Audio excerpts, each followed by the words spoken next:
नमस्ते। कैसे आप लोग। कुछ स्टूडेंट्स का कॉल आया मेरे पास कि सर एक दिन का एक वीडियो डाल रहे हैं आप सुबह, तो हम कभी का कंप्लीट कर लेते हैं। तो दोस्तों मेरी कोशिश रहेगी कि जितना जल्दी आपका मैं सिलेबस कवर कर सकूं करूं। इसके लिए मैं कोशिश करूंगा कि दिन के 2 या 3 वीडियोस मैं डेली डालूं, एक सुबह, एक दोपहर में और एक शाम को। कोशिश रहेगी मेरी। शुरू में थोड़ी प्रॉब्लम्स थी, टेक्निकल प्रॉब्लम्स थी, तो अब सब कुछ ठीक है। तो आपके लिए मैं प्रयास करूंगा। वैसे छुट्टियां चल रही है आपकी, तो आप आराम से कवर कर पाएंगे। बस नोट्स कॉपी तैयार रखिए और जो भी मैं बोल रहा हूँ, जो भी मैं समझा रहा हूँ, कंप्लीट आप नोट करते चलिए उसमें, ठीक है। तो आज हम पढ़ेंगे समतल दर्पण से प्रतिबिंब का निर्माण, कि समतल दर्पण से प्रतिबिंब का निर्माण किस प्रकार से होता है। तो सबसे पहले तो हम ये समझ लें कि समतल दर्पण क्या चीज है। देखिए, वो चीज जिसके सामने हम दिन में सबसे ज्यादा बार जाते हैं, बताइए कौन सी चीज है। बिल्कुल, जिसमें हम हमारा चेहरा देखने के लिए जाते हैं, बाल बनाने के लिए जाते हैं, दर्पण, वो समतल दर्पण है। अब एक हम सब लोग रोज इसको काम में लेते हैं, लेकिन कभी सोचा नहीं है कि दर्पण चीज क्या है, बना कैसे है, ऐसा क्या है इसमें कि उसमें हमारी शक्ल नजर आ रही है। तो देखिए, इसमें जैसे कि नाम से पता लग रहा है समतल, बिल्कुल इसका जो पृष्ठ है, इसकी जो सतह है बिल्कुल समतल है। फिर इसमें से हमारी सूरत, हमारी इमेज कैसे नजर आती है। तो हम पढ़ चुके हैं कि कोई वस्तु कब नजर आएगी, जब उसे टकराकर प्रकाश किरणें हमारी आंख तक आएगी। हम दर्पण के सामने खड़े हैं और सूर्य से या किसी प्रकाश स्रोत से किरणें आकर हमारे चेहरे पे गिर रही हैं, चेहरे पे गिरकर दर्पण पे गिर रही है। अब दर्पण पे अगर इस प्रकार से हो कि दर्पण से टकराकर किरणें वापस आ जाएं, अर्थात दर्पण से भी प्रकाश की किरणों का परावर्तन हो, तो उसमें हमारी शक्ल नजर आ जाए। कहने का मतलब यह है कि दर्पण की सतह पर कोई इस प्रकार के पदार्थ का लेप कर दिया जाए कि वो आने वाली सभी प्रकाश की किरणों को वापस परावर्तित कर दे। तो ऐसा ही होता है दर्पण में। दर्पण का जो पृष्ठ है, उसकी जो पीछे वाला भाग है, उस पर परावर्तक पदार्थ का लेप किया जाता है। परावर्तक पदार्थ ऐसे पदार्थ जो किरणों को पूरी तरह फेंक देंगे, इसके रूप में काम में लेते हैं या तो चांदी और या एल्यूमिनियम। चांदी या एल्यूमिनियम की परत चढ़ा दी जाती है दर्पण के बिल्कुल पीछे, कांच के बिल्कुल पीछे, तो उससे वो समतल दर्पण बन जाता है। उसमें हम लोग हमारी इमेज देख पाते हैं। अरे कहीं ऐसा मत कर लेना, कहीं जाते हैं भी घर पे लिया कांच और पीछे से कुचलने लगोगे, चांदी है, नाम मात्र की होती है, काफी पतला लेप उस पर किया हुआ होता है। तो ऐसा है, क्या समझे हम, कि दर्पण की सतह को परावर्तक बनाने के लिए उस पर परावर्तक पदार्थ का लेप कर दिया जाता है, जिस समतल दर्पण का निर्माण हुआ। ये तो आप समझे समतल दर्पण, बिल्कुल समझ में आ गया आपके। हाँ, समझ में आ रहा है, हम सब करते चलिए। दूसरी बात, अब देखिए समतल दर्पण से प्रतिबिंब का निर्माण किस प्रकार से होता है, उसकी क्या क्या विशेषताएं हैं। 2-3 बातें हैं जो आपको याद रखनी है, एग्जाम में भी आपको वही चीजें लिखनी है। देखिए, समतल दर्पण में देखिए, जैसे आपके लिए ड्रॉ करता हूं मैं।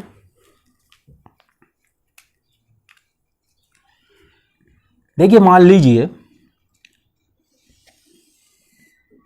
समतल दर्पण है और ये इसकी आ गई परावर्तक पदार्थ का, इस पर क्या कर दिया गया है, लेप कर दिया गया है। परावर्तक पदार्थ का लेप इस पे कर दिया है। तो ये किस प्रकार की सतह हो गई। अब जैसे हमने पहले के जो हमने डायग्राम्स बनाए थे उनमें भी ये चीज थी, तो इसे हम लिखेंगे हमेशा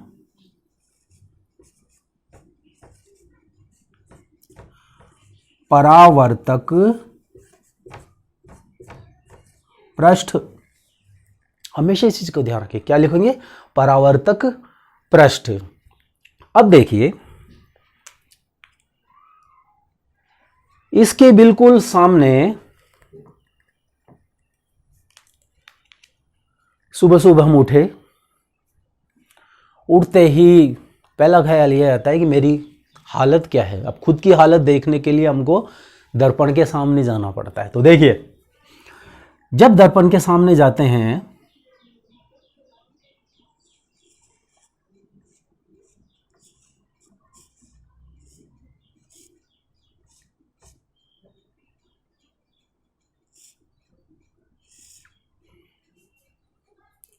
तो देखिए इसमें दो तीन बातें हैं इंपॉर्टेंट। दर्पण के सामने आप किसी भी वस्तु को रखेंगे तो इसमें देखिए जो वस्तु है वो है बिंब, यानी हम अगर हमारी सूरत देखना चाहते हैं दर्पण में तो हम क्या हैं, बिंब। ये साइंस के टेक्निकल शब्द हैं, टेक्निकल वर्ड्स हैं, ये काम में लेने हमको। तो दर्पण के सामने जो वस्तु है वो है बिंब, और दर्पण के भीतर जो उसकी इमेज नजर आएगी, जो उसकी इमेज नजर आएगी,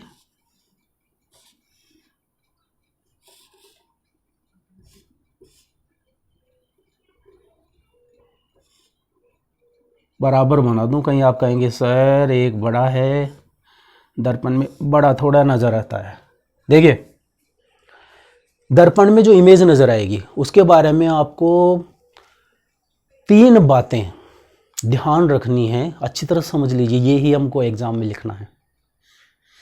समतल दर्पण के से प्रतिबिंब निर्माण में अगर प्रश्न आता है तो एग्जामिनर जो हमारी कॉपी चेक कर रहा है वो ये उम्मीद करता है कि तीन बातें इसके आंसर में मेरे को मिल जाए। अगर मिल जाती है तो आपके पूरे मार्क्स हैं।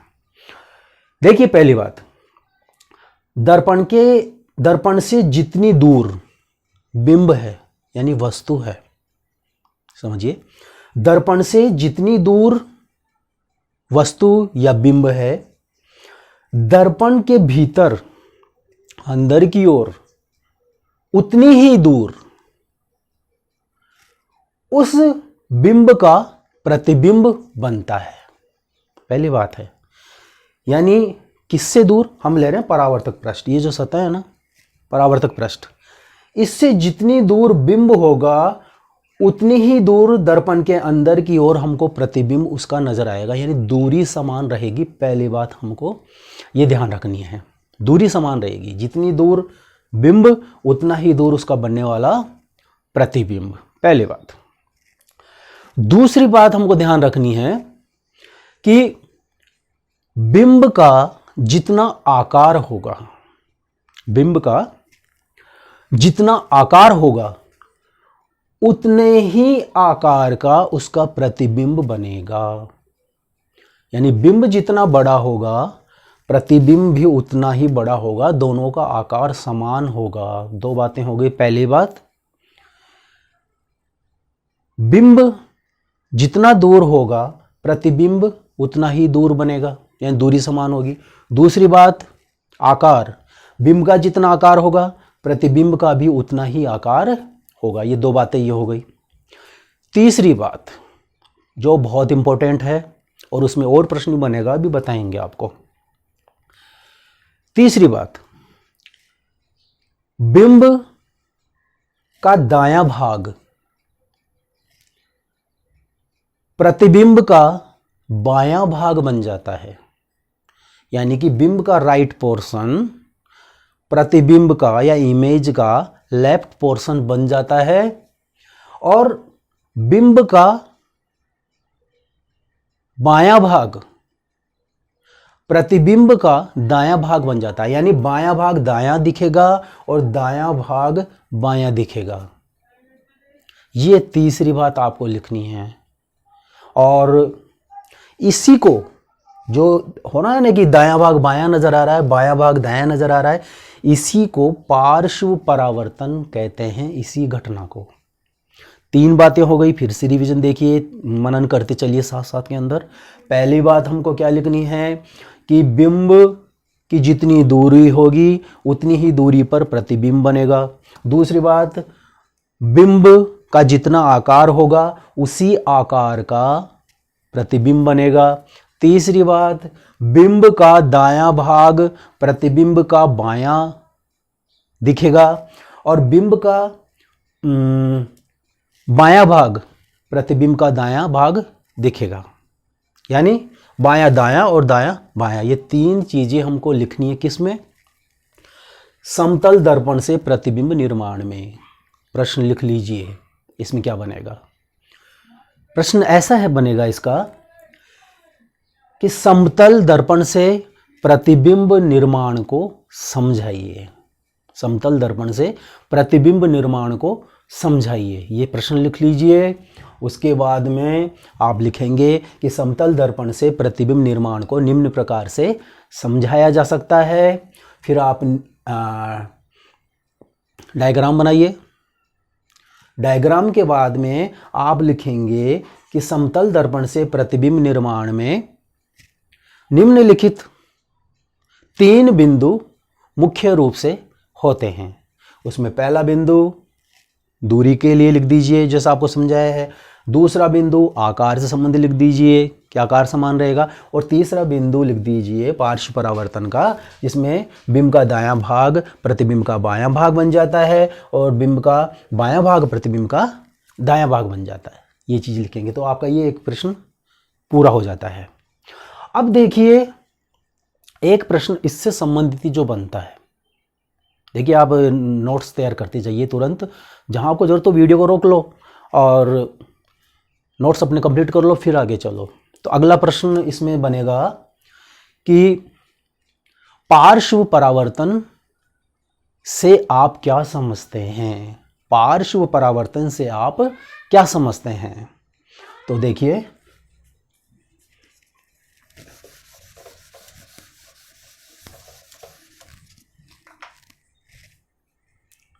पार्श्व परावर्तन,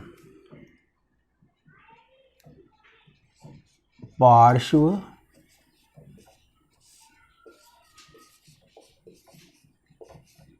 परावर्तन से आप क्या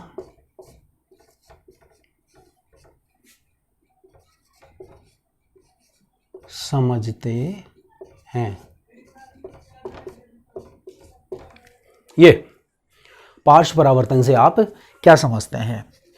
देखिए जैसे मैं पढ़ा रहा हूँ ना, वैसे आप डेली के टाइम दीजिए, डेली का, और डेली के वीडियोस देखिए, नोट्स बनाते चलिए, आपको इतना अच्छी तरह समझ में आ जाएगा। मेरा विश्वास है ये कि साइंस आपको सभी सब्जेक्ट से प्यारा लगने लग जाएगा। सामान्यतः हम मानते हैं सबसे इजी सब्जेक्ट हिंदी हुआ, ये चीज़ें हमको ये लगता है कि बिना पढ़े भी हम कर लेंगे, लेकिन मैं आपसे कह रहा हूँ कि साइंस विषय आपको उनसे भी अच्छा लगेगा। आपको बार बार मन करेगा मैं साइंस पढूं। और अगर ऐसा होगा कि आगे जाके आप कैरियर में भी साइंस को अपना लेते हैं तो मैं इसे फिर अपना अचीवमेंट समझूंगा। देखिए पार्श्व परावर्तन से आप क्या समझते हैं? तो अभी तक पार्श्व परावर्तन से हमने क्या समझा? इससे जस्ट जो पहले वाला प्रश्न था उसमें हमने पार्श्व परावर्तन से क्या समझा? हमने ये समझा कि समतल दर्पण के सामने जब कोई वस्तु या बिंब रखा जाता है तो उसका दायां भाग प्रतिबिंब में बायां और उसका बायां भाग प्रतिबिंब में दायां नजर आता है, इसी पार्श्व परावर्तन कहते हैं। तो बिल्कुल सही है, यही चीज़ है, पर प्रश्न अलग से बन जाता है, इसलिए मैंने आपको ये चीज़ और अच्छी तरह समझाने के लिए बताई है। तो इसमें आप क्या लिखेंगे? इसमें आप क्या लिखेंगे? पार्श्व परावर्तन से आप क्या समझते हैं? तो आप इसमें लिखोगे कि पार्श्व परावर्तन प्रकाश से संबंधित एक घटना है, प्रकाश से संबंधित एक घटना है जिसमें समतल दर्पण के सामने रखी हुई वस्तु या बिंब का जो प्रतिबिंब बनता है उनमें बिंब का दायां भाग प्रतिबिंब का बायां और बिंब का बायां भाग प्रतिबिंब का दायां भाग नजर आता है, प्रतीत होता है। यही घटना पार्श्व परावर्तन कहलाती है। ये आप परिभाषा लिख देंगे, फिर उसे समझाएंगे कैसे, ये डायग्राम बना दीजिएगा। है ना। और इसके साथ साथ में आप इसको और प्रकार से दिखा सकते हैं, वो ऐसे, इसी डायग्राम में थोड़ा अलग हो जाएगा। इसी डायग्राम में आप बता सकते हैं कि अगर हम, देखिए पहले ये चीज़ मैं थोड़ा आपको क्लियर कर दूं, थोड़ा प्रैक्टिकली समझ लो एक बार इसको, है ना, तो आपको बहुत अच्छी तरह समझ में आएगा। क्योंकि दर्पण ऐसी चीज़ है कि हम कल्पना करनी पड़ रही है कि कोई चीज़ इधर रखेंगे तो वो कैसी नज़र आएगी, कल्पना करनी पड़ती है। देखिए साइंस कल्पनाओं का ही खेल है। साइंस में पहले कल्पना की जाती है, कल्पना क्या, कल्पनाएं की जाती है कि हो सकता है ऐसा होगा, हो सकता है ऐसा होगा, हो सकता है ऐसा होगा। जितनी कल्पनाएं वो एक साथ लिख ली जाती हैं। फिर उन कल्पना, अगर ऐसा होता तो अभी की पोजीशन में क्या होता, तो अभी की पोजीशन में जो है उससे उन कल्पनाओं की तुलना की जाती है, कल्पनाओं का संबंध बिठाया जाता है, और जिससे संबंध बन जाता है उस कल्पना को सिद्धांत रूप में स्वीकार कर लिया जाता है। यही साइंस है, यानी प्रमाण के रूप में उसको सिद्ध किया जाता है। उन कल्पनाओं को अलग अलग प्रयोग किए जाते सब में, जिसमें ये चीज़ बिल्कुल फिट बैठती है, उस कल्पना को सिद्धांत रूप में मान लिया जाता है। अब देखिए, कल्पना कीजिए मैं हूं, देखिएगा मैं हूं, सामने मेरे दर्पण है, मैं अपनी सूरत देख रहा हूं दर्पण में। देखिए मेरे इस हाथ में पेन है, कौन से, दाहिने हाथ में, यूँ थोड़ा हो जाता हूँ, मेरे दाहिने हाथ में पेन है, सामने मेरे दर्पण है, मैं अपनी फ़ोटो उसमें देख रहा हूँ, मेरे प्रतिबिंब देख रहा हूँ, इमेज देख रहा हूँ। सोचिएगा दर्पण में जो मेरी सूरत नज़र आ रही है मेरे को, तो उसमें कौन से हाथ में पेन है, क्योंकि हमको लगता है कि सर पार्श्व परावर्तन कहाँ हो रहा है, जिस हाथ में पेन है उसी में तो नज़र आ रहा है, अभी तक आप ये कहेंगे, पर देखिए अभी आप समझ जाएंगे इसको।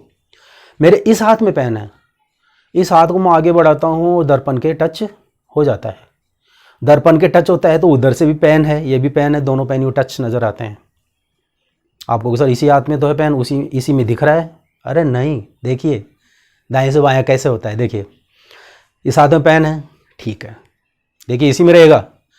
अब उस दर्पण में जो मेरी इमेज बन रही है उसका मुंह किधर है, उसका मुंह इधर है। देखिए अभी ये तो है मेरी स्थिति, अब मैं जाता हूं दर्पण में जैसा दिख रहा हूं ना, इस पोर्शन को भूल जाइए, अब उस पोर्शन के रूप में आपके सामने आता हूं मैं, दर्पण में जैसा मैं दिख रहा हूं, है ना, अब उसकी जैसे मुंह करता हूं मैं, उसका मुंह इधर है, भाई मेरा इधर है तो उसका इस दिशा में है। तो देखिए पेन इसी हाथ में है, मैं चेंज नहीं कर रहा हूं, ये मैंने प्रतिबिंब के रूप में आ गया, जैसा प्रतिबिंब दर्पण में दिख रहा है मैं वैसे आ गया।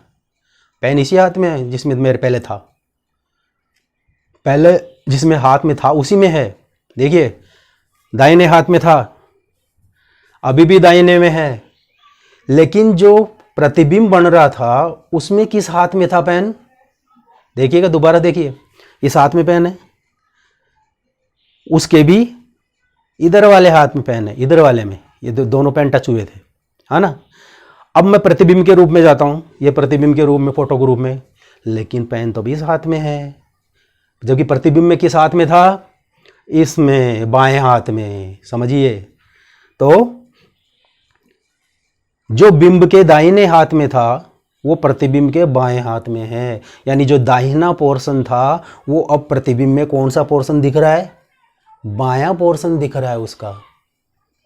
जो दायां था वो बायां नजर आ रहा है, दाएं हाथ में था पर बाएं में नजर आता है, यही पार्श्व परावर्तन है। अब समझ में आ गई बात आपके। तो आज जब आप शीशे के सामने जाएं, दर्पण के सामने जाएं, इस चीज़ पर गौर कीजिएगा। दर्पण कौन सा, जो शादी में आती है पूरी ड्रेसिंग, उसमें जाके देखिए अपने पूरी फोटो, और उसमें हाथ में कुछ लीजिएगा, या आप जिधर क्लिप लगाएं या हाथ में कुछ लीजिएगा, और फिर उसके हिसाब से जैसे वो दर्पण में पोर्शन है उस हिसाब से होके देखिएगा, आपको पता लग जाएगा अरे मेरे तो इस हाथ में था, दर्पण में इस हाथ में दिख रहा था, यानी बाएं में। इसी को पार्श्व परावर्तन कहते हैं।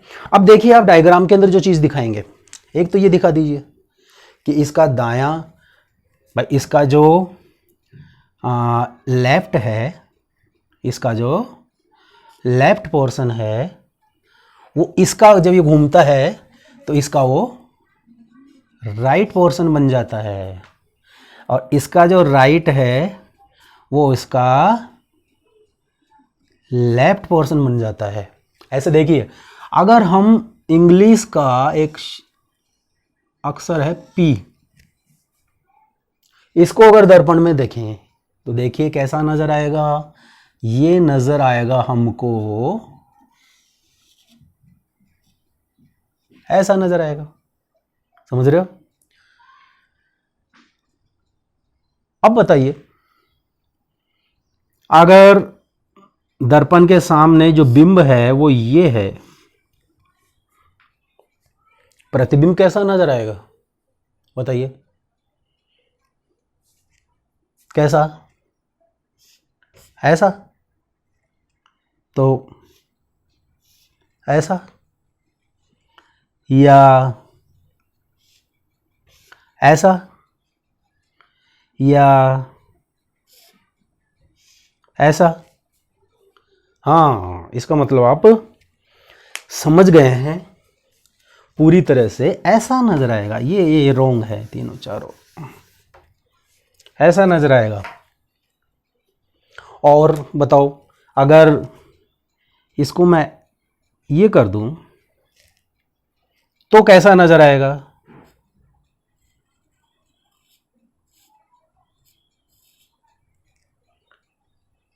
तो कैसा नजर आएगा? देखिए, ये नजर आएगा, ये इसका लेफ्ट है तो ये नजर आएगा इसके राइट में, ये ऐसा नजर आएगा। चलो ठीक है, उम्मीद करता हूँ पार्श्व परावर्तन आपकी बहुत अच्छी तरह समझ में आ गया है। ये डायग्राम्स आप दिखाएंगे आंसर में तो काफ़ी अच्छा आंसर आपका बन जाएगा। मिलते हैं अगले टॉपिक पर, तब तक आप इनके नोट्स कंप्लीट कीजिए। और मेरी कोशिश रहेगी कि आपको पर डे मैं 2-3 वीडियोस डेली की दूँ, इससे ज़्यादा भी हो जाएगा। एक बार आप एक्टिव होइए और आपके जो भी क्वेश्चंस वगैरह हैं समझ में नहीं आ रहे हैं, और कोई बात है, जो भी क्वेश्चंस वगैरह हैं, मन में कोई प्रश्न उठता है या कोई बात समझ में नहीं आती है, तो आप इसी ग्रुप पर मेरे YouTube सेक्शन पर भी नीचे आप कमेंट बॉक्स है उसमें कमेंट कर सकते हैं। तो अगला जो वीडियो आएगा उसमें मैं आपको वो सोल्व करने की कोशिश करूँगा। अच्छा, आज का प्रश्न जो आपने पहले वाले वीडियो में पढ़ा था उससे संबंधित बताइए, और अगर प्रॉब्लम आती है तो जाके पहले वाले वीडियो को देखिए और अपने नोट्स देखिएगा। बताइए, प्रकाश के परावर्तन के कितने नियम होते हैं? प्रकाश के परावर्तन के कितने नियम होते हैं, और उनमें से पहले नियम के बारे में बताइए। सोचिए, अगर इसका जवाब आपके दिमाग में आ गया है तो आपकी स्टडी बहुत अच्छी चल रही है। नहीं आया तो कोशिश कीजिए, काफ़ी इजी है साइंस आपके लिए बहुत ईजी होने वाला है। तो बस आप देखते चलिए, थोड़ा सा उनको एक बार सर से निगाह देखोगे सारा याद हो जाएगा दोबारा से, इतनी अच्छी तरह से अपन देख रहे हैं ना। ठीक है, थैंक यू।